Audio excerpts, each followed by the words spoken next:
we're going to build a knife vise. Now what a knife vise is really simple.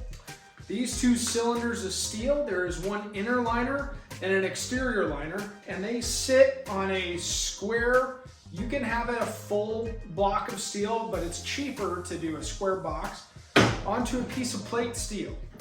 Usually want this towards the edge so that it's got good weight and balance point at the end. You put this to where there's more of the pipe towards the front of the vise, and you drill a hole down here with a turn handle that we're going to make from rebar, with a tap and die set that goes in and holds the inner liner pipe in place. The inner liner pipe comes out about 2 inches so that it can separately have an additional handle that goes down in and pushes 2 blocks together over a knife. So for example, these 2 blocks of steel would be inside this pipe. You would put your knife blade in here and clamp it down with the handles. You could twist the knife 360 any way you wanted, this direction. Additionally, you could take it out and put the handle in there, and these 2 pieces would pinch down over the handle. So that's about generally how this works. If there's any questions on that, feel free to ask me anything in the comments, and I'll feel free to answer you guys as soon as I can. So this is the material prep stage. As you can see, I had to use a ball peen hammer to knock these pieces out. One of the Scheduled 40 pipe has a little bit of a bend in it, and that's going to cause us some grinding extra later in the video. Probably not this one. But what I'm doing is I'm just beveling the edges of all the round ends and the square ends and cleaning off any rust. When it comes to welding, everything has to be perfectly clean and neat. If it's not, you have errors in the weld, cracks that show up, things don't weld right, it just looks terrible. So when welding, always clean your material.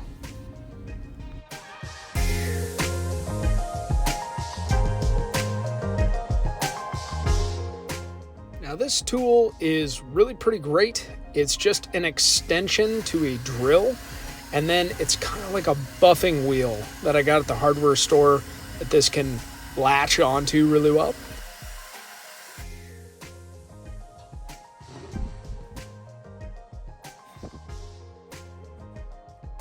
Now if you look at the bottom of the pipe where I'm filing, there is a line that shows where the pipe is welded together. It's very important that you clear this off, because if you don't, it will cause resistance and friction.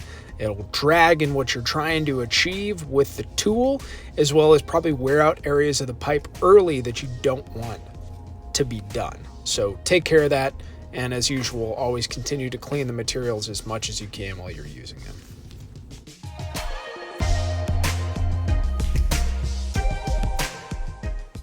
You see me all geared up because I am just grinding out an area for the pipe to set on that square piece. It has to be welding time.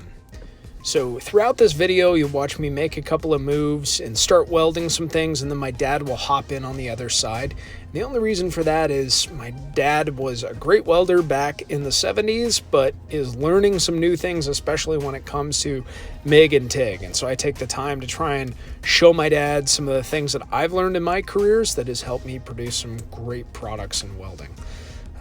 This is where we leave this at for this step. We'll show you the wood inserts and the handle material and that stuff coming probably in the next day or so, and possibly painting. We'll see.